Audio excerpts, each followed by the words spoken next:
Добрый вечер, друзья! Благодарим вас, что смотрите наш канал. Сегодня в гостях, или как бы сказать, сегодня просто с нами Борис Тамахин. Здравствуйте, Борис. Рад вас видеть. Здравствуйте. Я приветствую зрителей. Борис, э, вы отсидели 12 лет в общем в российских тюрьмах за Мгм. вашу честность и за вашу смелость говорить правду, независимо от того, насколько опасно это может быть для вас. И за это я и мои единомышленники, мы хотим поблагодарить вас, в частности, за то, что вы сделали и говорили в защиту чеченцев, и сказать вам, что мы никогда этого не забудем. И Спасибо. поблагодарить вас также за то, что вы вообще делаете для всего цивилизованного мира. Спасибо. К сожалению, у меня очень маленькие возможности что-либо сделать. Так сказать. Желание есть, но возможности явно не хватает. Тут даже дело не в возможностях, как я понимаю, что у вас немного подписчиков, что финансовые возможности, вы об этом Да. говорите. Нам очень ценно, что вы говорите. И когда вы начали это говорить?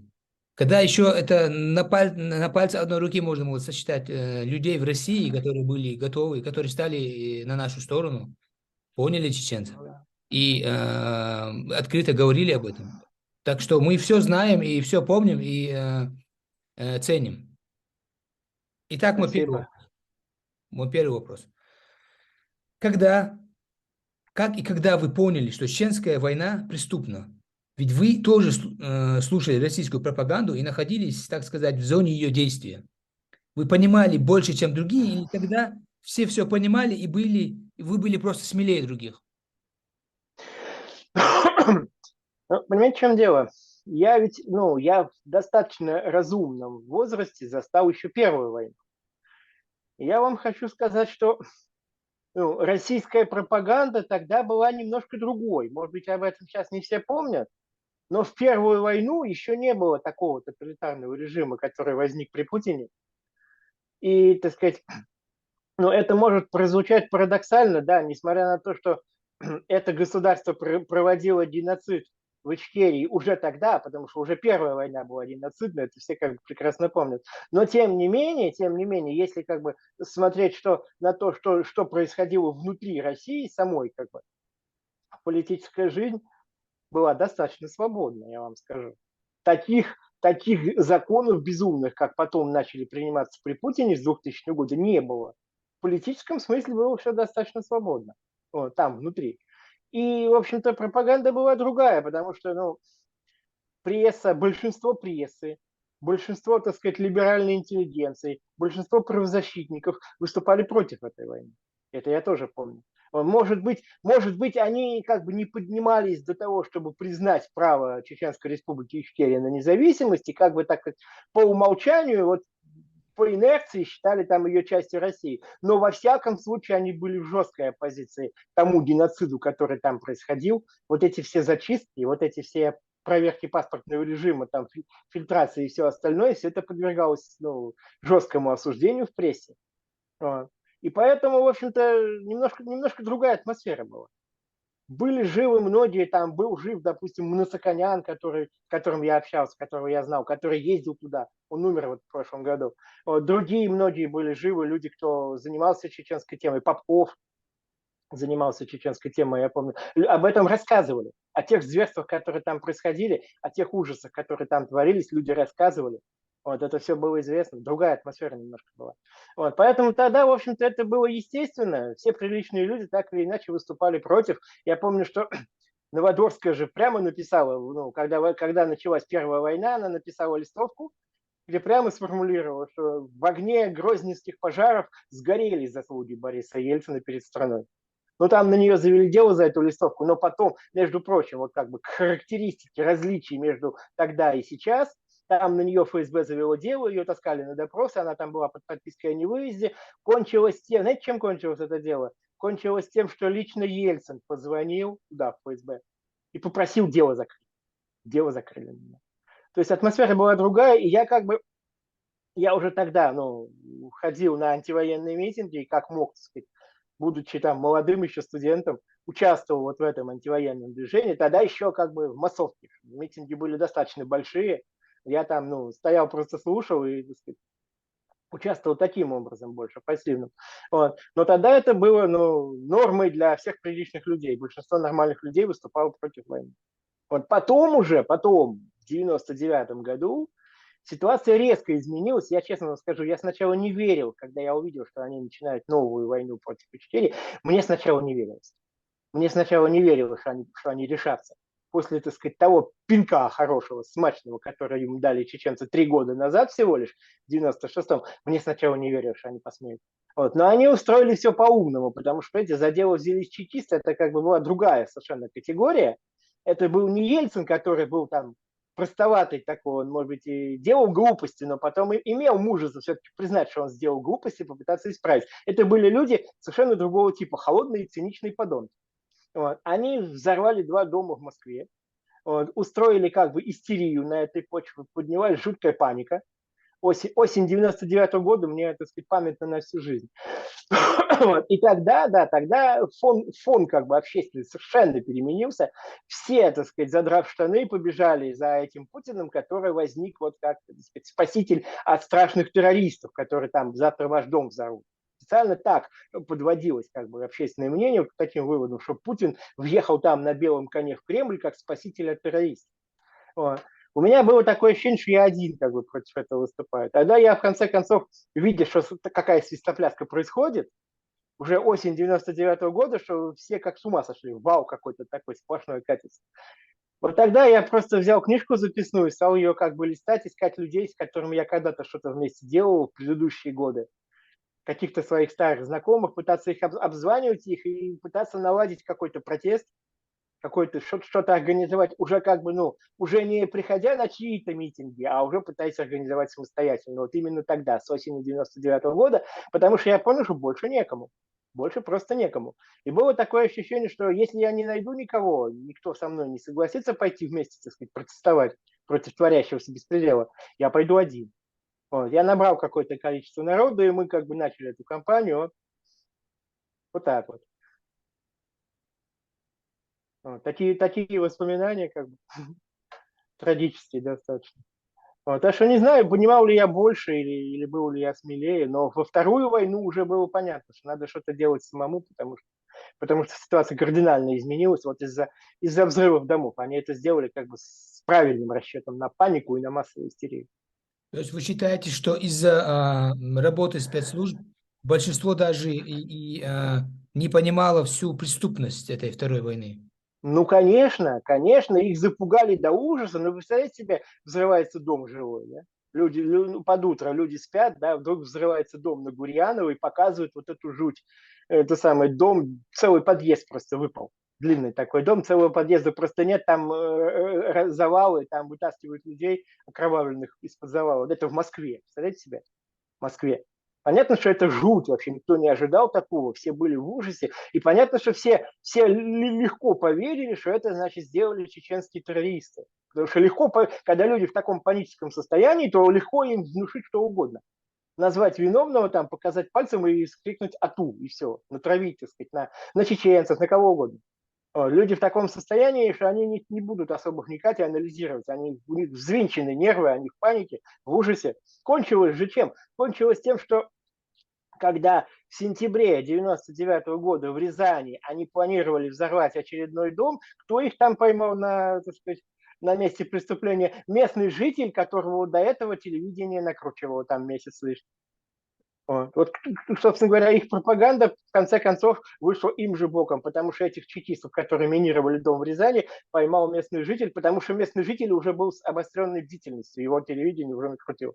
Это все. После этого же Путин сказал, что больше взрывов не будет. Таким тоном абсолютно убежден, больше взрывов не будет. И действительно не было. Вот так. Борис, как или чем закончится, по вашему мнению, война в Украине и какой мир нас ожидает после нее? По моему мнению, война в Украине закончится победой Украины. И я очень надеюсь, не могу на 100% гарантировать, но очень надеюсь, что она закончится также прекращением существования Российской Федерации, ее распада. Или, по крайней мере, отпадением от нее окраин. Вот, или, по крайней мере, так сказать, ужатием Российской Федерации до каких-то, так сказать, более-менее там ее исконных территорий. Все завоеванное когда-то за столетия она потеряет. Какой мир нас ожидает? Нас ожидает, ну, новый мир совершенно такой потрясающий. Я просто, ну, я, естественно, не могу доказать свои слова, там, я не гадалка, не бабка Ванга. Я просто предполагаю, что такое могло бы быть. Украина могла бы стать страной номер один в Европе, как минимум.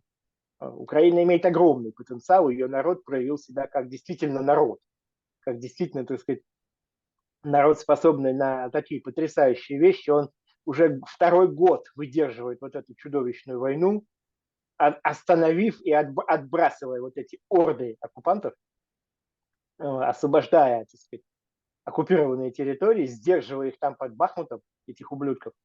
Так что украинский народ способен на потрясающие вещи совершенно.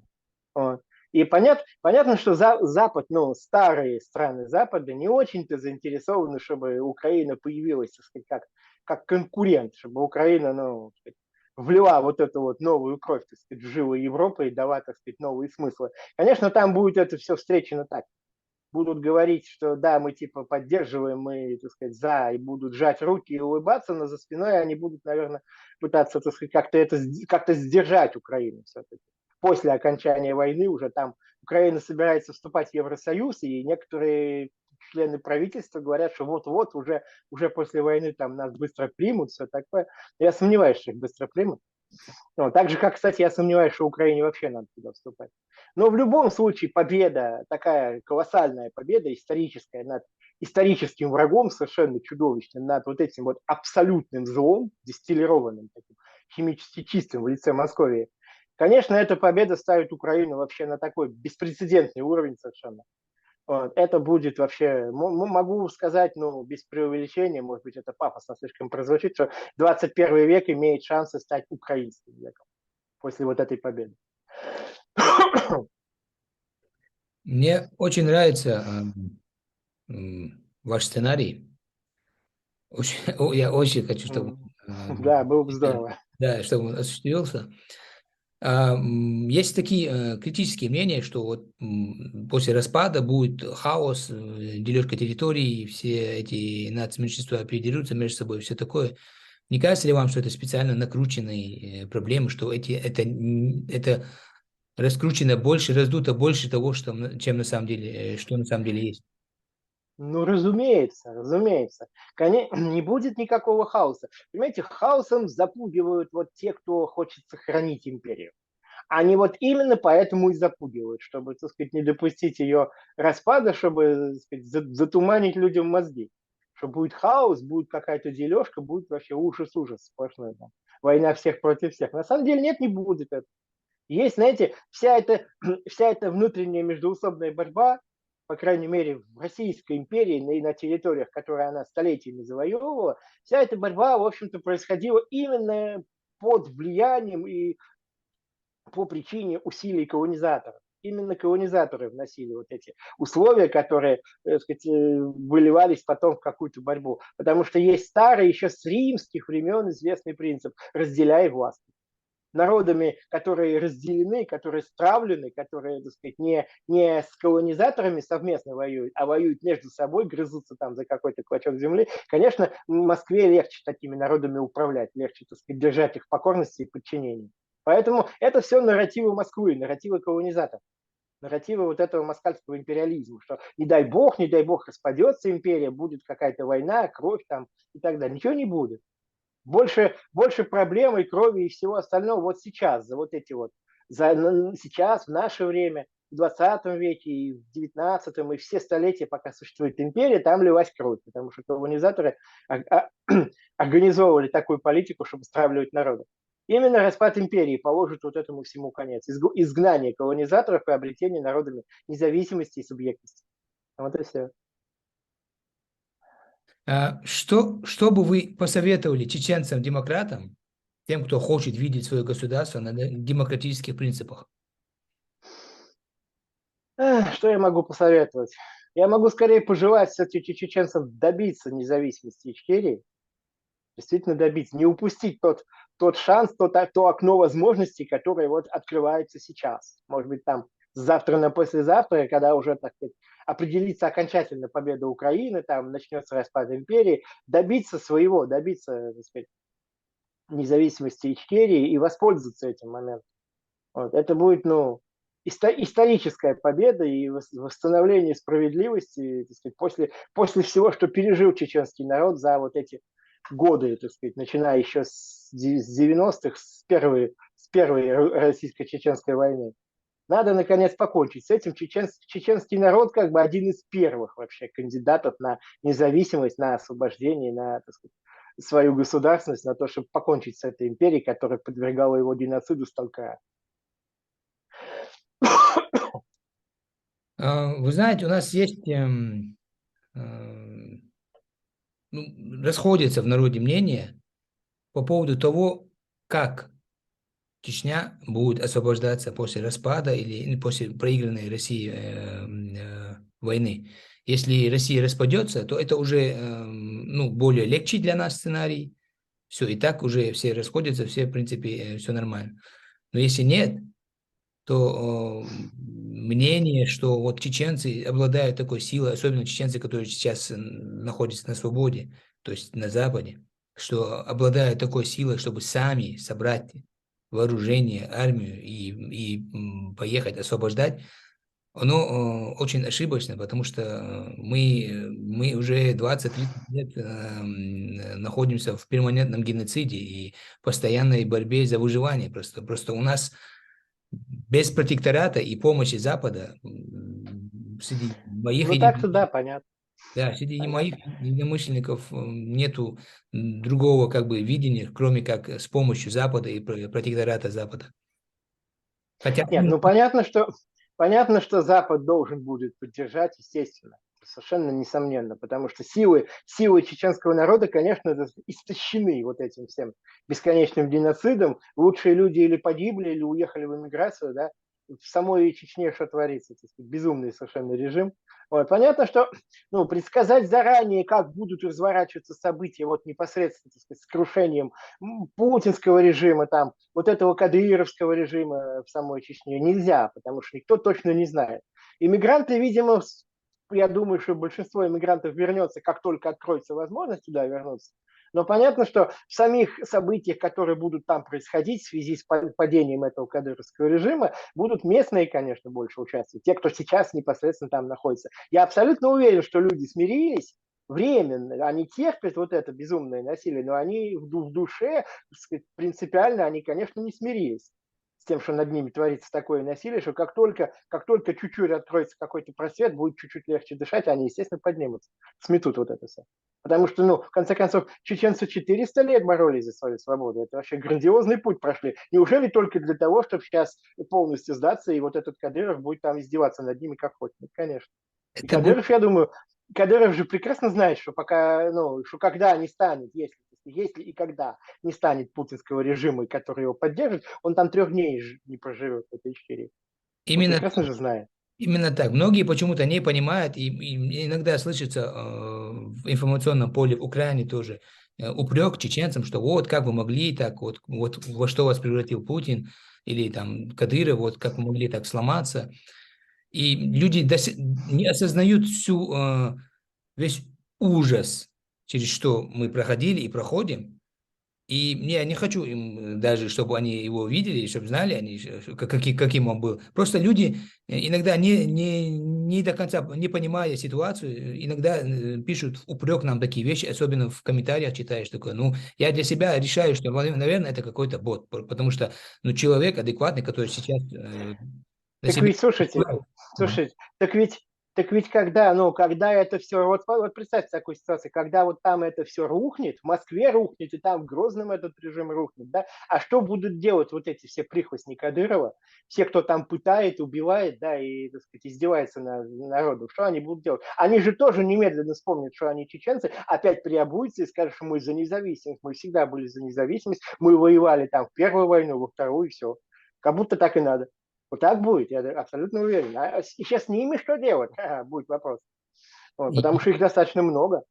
И они чеченцы по национальности, да, и они тут же скажут, что мы всегда были за независимость, мы только временно там, нас заставил Кадыров типа, вот это все творить. Вот так. Ну, у нас в партии есть такое мнение, что обязательно должна быть иллюстрация, и Разумеется. каждый человек по своим деяниям. За то, что кто-то там в ГАИ работал, к нему претензий нет, он вырос в этой пропаганде, работал в ГАИ. Но если есть люди, которые были прям поддерживающими э, захватническое правительство, это оккупационное правительство, прям, которые работали на него и повязли в крови, у которых руки в крови, над ними будет суд, демократический суд, все как положено. И Да, иначе, обязательно надо, иначе это будет да, все иначе невозможно, по-другому ни о невозможно. чем. Да, Да, вся эта гниль должна быть вычищена обязательно. Без этого я никак. там согласен. А, такой вопрос. Вот я читал вашу Википедию на английском языке, Мгм. и там написано, что вас посадили на долгий срок за то, что вы называли оккупантами российские войска и Чеченской Республики Ичкерия и сравнивали Путина с Милошевичем и Саддамом Хусейном. Ну, между прочим, между всем этим, это была первая причина, почему вас арестовывали первый раз, как я понял. И во время ареста 21 марта 2016 года написано, что вы пытались сбежать, и во время этой попытки выпали с 4 этажа. При этом получили тяжелые травмы. Во-первых, вы Насколько немножко... это, насколько это правдивое утверждение, и вы действительно сами выпали с 4 этажа, или вам все-таки там помогли? Во-первых, вы немножко путаете, это было 21 марта 2006 года, а не 2016. Там немножко, немножко где-то неточность вкралась. Это было в шестом Возможно, я году. неправильно переписал, А, извиняюсь за ошибку эту. Да, я тогда как раз попал на первый срок. Первый срок, действительно, я могу сказать, так сказать, с гордостью, что в первый срок я сидел за Чеченскую войну. За свои публикации я постоянно писал о происходящем там, об этой войне. Все эти, если кому интересно, все мои тексты сохранились, они все есть в интернете. Я бы хотел, может быть, их издать, хорошо было бы книгу издать, конечно, какой-нибудь сборник, чтобы для истории это осталось. Но, по крайней мере, в интернете все эти тексты есть, начиная там еще до войны, с 98 года есть мои тексты. Вот. Как я выпал? Нет, мне никто не помогал, хотя такая версия гуляет, я знаю. Вот. Просто они меня выследили, понимаете, к тому моменту, я уже, к этому 21 марта, я уже был, 20 месяцев был в международном розыске. Вот. Я так жил в разных местах, но домой все-таки надо заехать. Мать была жива тогда, и как бы совсем бросить мать мне тоже было неудобно. Вот. И она очень переживала, естественно, за меня. Я зашел какое-то время, там был, уже хотел уходить, и вдруг звонок в дверь. Вот. И как-то так получилось, понятно, что в розыске, понятно, что ну, вроде нет-нет, но иногда там они наведывались, проверяли. Вот. И как-то они там, я не знаю кто, это был мент в штатском, короче говоря, как потом я узнал. Но он, короче, как-то засек, что мы с матерью, ну, буквально дверь не открыли, ну, совсем шепотом. Практически беззвучно, почти, но он как-то засек, что я дома. Не знаю, какой слух вообще у него был, совершенно потрясающий. Вот. Короче, вот так. Он вызвал подкрепление, они сначала там пытались в дверь ломиться, но у них не было обыска, как бы официального какого-то разрешения на то, чтобы взломать дверь, и они меня просто пасли там весь день на лестнице и на улице в машине сидели. Вот. Караулили. А им-то что, они сменяются, у них связь, у них все. Отключили щиток, это самое, чтобы квартира обесточена, я не могу там даже телефон зарядить, все отключили. Вот. И я просто подумал, что надо как-то сваливать, потому что сколько же это будет продолжаться? Вот уже весь день, и они еще притащат ордер, еще вломятся. Вот. И я попытался просто, когда стемнело, у меня окна выходили назад, на заднюю сторону дома, а они сидели в машине там у подъезда. Вот. Мне там человек один смог передать веревку, купил специальную веревку, такую прочную, вот, которая, по-моему, должна была аж 200 килограмм выдерживать, если я не путаю. Вот. Вот он ее передал, я ее там привязал к батарее, сложил вдвое, привязал к батарее, там навязал на ней узлов и как собрался по ней спускаться на улицу из окна. Но, к сожалению, этот план был хорошо продуман, но, к сожалению, он не реализовался, потому что как только я на этой веревке, вот так вот, за одну руку вот так обмотан у меня был, как только я за эту одну руку повис на этой веревке, она немедленно оборвалась, я грохнулся вниз. Вот.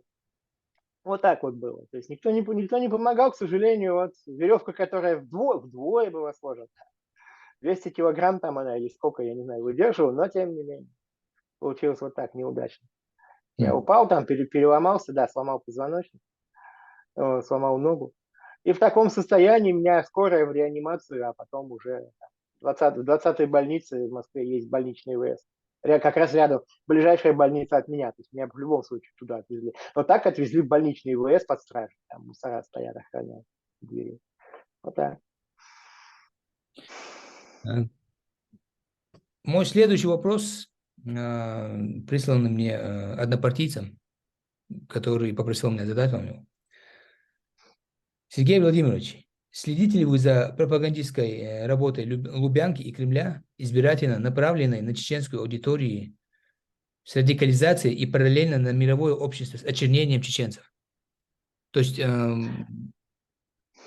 если своими Ну, словами, э, ну насчет того, что Лубянка работает на международном уровне над очернением чеченцев, это как бы да, это началось не вчера. Знаете, это началось еще очень давно, и я, ну, отчасти, конечно, я слежу за этим, потому что когда происходит событие там, помните, во Франции, да, чеченец там кому-то голову отрезал, да, там да, какого-то молодой там, чеченец, и да, и это очень выпячивалось, что это чеченец, и из-за этого у всех чеченцев во Франции, я помню, сразу же начались большие проблемы. То есть понятно, что Лубянке это выгодно, и она как бы будет вот этот фактор использовать, естественно. Совершенно очевидно. За чеченским обществом я слежу, ну как, ну не очень, может быть, пристально. Все-таки есть как бы сейчас вот эта украинская война, я в Украине нахожусь, это главный фактор. Но чеченцы причастны также и к войне в Украине, чеченцы участвуют. И насколько я могу, я слежу. Я, к сожалению, просто, ну, из того, что я вижу, вот наблюдая за чеченским обществом, я вижу то, что, к сожалению, чеченцы раздираются, так сказать, противоречиями, происходит внутренняя борьба такая ожесточенная. То есть чеченцы не сплочены все, как бы, все воедино, чтобы, так сказать, помогать Украине отбиться от москальской агрессии, чтобы в дальнейшем, так сказать, способствовать там, концу империи и завоеванию свободы Кавказа. К сожалению, чеченцы очень активно выясняют отношения между собой. Это очень печально. Обвиняют друг друга в работе на ФСБ. Вот эти все, так сказать, постоянные скандальные какие-то ситуации происходят. Вот. Я читаю «Кавказ-центр», в частности, там это тоже отражаю. Я по старой памяти его читаю, потому что я же когда-то печатался на нем в начале этого столетия. Вот. Там это отражается. В общем, ситуация не очень, конечно, такая приятная.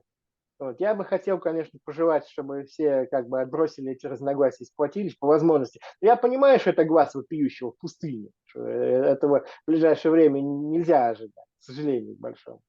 Вот. То есть вот я вижу ситуацию вот так, она не очень радостная, конечно, к сожалению, к большому. Вот. а, надеюсь, впервые за все время, когда я вас слушаю, что в данном вопросе вы ошибаетесь. Но я прекрасно понимаю, почему вы Я таким. смотрю со стороны, а вы Да, смотрите изнутри. Поэтому да. я сужу, как я это вижу. То есть не могу сказать, что Вот. я не согласен с вами, просто надеюсь, что все-таки здесь вы ошиблись. Ам, Борис, что вы думаете о форуме свободного народа в России и ну, и в целом о русских оппозиционерах, которые сейчас находятся на Западе? О форуме свободных народов пост России, наверное, да? Пост России, да. Ой, оппозиционеры есть разные. Есть вот этот форум свободных народов пост России, есть вот этот Каспаровский же форум. Это как бы немножко разные вещи. Поэтому я о них думаю разные. Я думаю, что есть люди, которые традиционно планируют сохранить Россию как единое государство, вот этот вот Каспаровский форум «Свободной России» он называется. Вот. И еще как бы, ну, значительная часть, там эти самые навальнисты, которые тоже все на Западе, вот, они планируют, естественно, сохранить Россиюшку, сказать, убрать только одного Путина с его бандой, и, так сказать, сменить, сесть самим на этот трон, убрать Путина с любой всего банды и занять самим этот трон и как бы все теплые места и править дальше. И если даже, понимаете, главное в чем, если даже они искренне, сами искренне верят, что при их власти Россия станет другой, там, демократической, свободной, такой прекрасной России будущего, все такое, они или искренне не понимают, или цинично лгут. Но скорее они, конечно, не понимают, что пройдет какое-то время после этого, закончится очередная оттепель, и все вернется опять на круги своя. Россия из всех оттепелей выходила опять вот в ту же самую сторону. Ее история ходит по кругу. Вот, всегда после оттепели наступали заморозки, и потом начиналось все по новой. Тирания внутри и экспансия вовне. То есть если они закладывают в будущее сохранение РФ как государства, как бы субъекта, то тем самым они закладывают новые агрессии против Украины, против кого угодно, против Грузии, там, против любых соседей. Все пойдет по тому же кругу. Они не смогут переломить историческую традицию, которая, так сказать, давлеет над российской государственностью. Любые оттепели, любые попытки реформ заканчиваются восстановлением тоталитарного режима, тирании и, так сказать, внешних экспансий и всего прочего. Поэтому они, ну, или идиоты, или провокаторы. Другого тут, ну, скорее, большинство, кажется, идиоты. Провокаторы, может быть, там руководство у них, типа там Волкова и прочих. Вот. Что касается другой части, есть форум вот этих вот свободных народов пост России, который состоит, конечно, больше не из русских иммигрантов, а из представителей коренных народов. Вот. Ну, в общем-то, да, это такое достаточно прогрессивное явление, на мой взгляд. Хотя надо сказать, что я читаю их там телеграм-канал, я читаю их материалы, которые они присылают. Ну, некоторая легковесность там все-таки чувствуется, потому что когда люди уже вот сколько, уже скоро год, как они начали проводить эти форумы, они все как бы занимаются раскрашиванием карт будущей пост России, и вот выяснением, где какие границы, где какая республика будет, причем они этим занимаются, сидя в эмиграции. Они как бы, ну, особого влияния там у себя на родине, в своих регионах не имеют. Но они упорно занимаются вот этим, что им как бы не дано решить. Это не от них зависит, какие где границы пройдут. Вот. Они форум для, так сказать, высказывания вот этих вот позиций антиимперских и, так сказать, деколонизационных, и это хорошо. Глядя на этот форум, ну, читая их материалы, я иногда с грустью думаю, что когда я начинал выступать против москальской колониальной империи, против вот этого вот абсолютного зла, как раз вот Вторая война в Ичкерии уже шла, вот, когда я начинал все это писать, меня все считали сумасшедшим, каким-то идиотом, и, в общем, все это сам посмеивались только. Вот. Никого практически вот из этих товарищей на слуху не было, ни одной фамилии из тех, кто там сейчас мелькает, никого слышно не было. Единственное, что известны были только братья Кашап. Братья Кашапу действительно были известны уже тогда. Это, как бы, по-моему, это единственное исключение. Вот. Они тоже большой путь прошли, они как бы заслуженным уважением пользуются. Всех остальных не было слышно, а теперь получается, что этот меня не приглашают. Вот не приглашают. Вот. Я эту тему разрабатывал достаточно активно, я уже еще раз сказал, что все тексты сохранилось, все может быть предъявлено, если кто-то не верит. Но, тем не менее, меня не приглашают. Я как бы остался за бортом этого движения. Я как бы есть формальная причина тому, я сказать, не удивляюсь. Ее и озвучивают обычно, когда некоторые спрашивают, а почему Стамахина не приглашают? Как бы. А он типа никого не представляет, он же не представитель там какого-то народа, или он не представитель там будущей Московской республики, я типа родом формально из Москвы, мог бы там Московскую республику. Там уже есть помимо Стамахина другие представители Московской республики, их уже приглашали, уже все это было. Вот. Я вот как бы смотрю только со стороны, но вообще само по себе начинание, конечно, прогрессивное. Несмотря на все недочеты, на некоторую легковесность, на вот эти вот строители. Я несколько видео у себя на канале записывал про этот форум. Вот. Я могу сказать только одно, что это немножко, знаете, отдает, есть такая русская пословица, делить шкуру неубитого медведя. Вот то, чем они занимаются, отдает вот этим, дележкой шкуры неубитого медведя. Уже заранее выяснять, какая где республика будет, какая у нее будет конституция, как там будут какие, так сказать, какие законы, как что будет, какая экономика. Вы сначала сделаете так, чтобы эта республика освободилась, и в ней можно было что-то. Потому что это немножко это смешно. Сидя в эмиграции, рассуждать вот об этом, как будто Главным, я могу просто сформулировать, я об этом тоже не раз говорю, что главным препятствием к независимости любого региона России, нынешней, любой национальной республики и прочего, является простая, четкая, конкретная вещь – управление Федеральной службы безопасности по данному региону. Вот это основное препятствие к независимости региона. Управление Федеральной службы безопасности по региону надо нейтрализовать. Желательно его просто полностью ликвидировать физически. Другого варианта нет. Вот когда это будет сделано, еще есть управление Министерства внутренних дел по региону, его тоже надо нейтрализовать и желательно тоже полностью ликвидировать. Вот когда это будет сделано, тогда можно будет рассуждать о том, какая будет в этой республике дальше жизнь. А до этого как-то немножко это смешно, на мой взгляд. Друзья, я напоминаю всем, что у Бориса Стамахина есть свой канал на Ютубе, где он полностью анализирует все события, происходящие в мире, в основном, конечно, вокруг Украины и Мордора. Я призываю вас подписываться, поддерживать его канал, писать комментарии под каждым видео, потому что если такие люди, как Борис, и его канал не будут расти, то его информация не будет донесена до большого количества людей, то мы все все мы от этого проигрываем. Поэтому я еще отмечу тут в комментариях этот канал. Заходим на канал, дружно подписываемся. Борис, Да. я благодарю вас за ваше время, за ваши ответы, за то, что вы есть, за то, что вы делаете. И желаю вам всего наилучшего. И надеюсь, вы будете частым гостем у нас на канале. Да. Я тоже очень надеюсь. Спасибо вам большое за приглашение. Смерть России. Слава Украине! До Героям свидания. слава. До свидания. Всего доброго.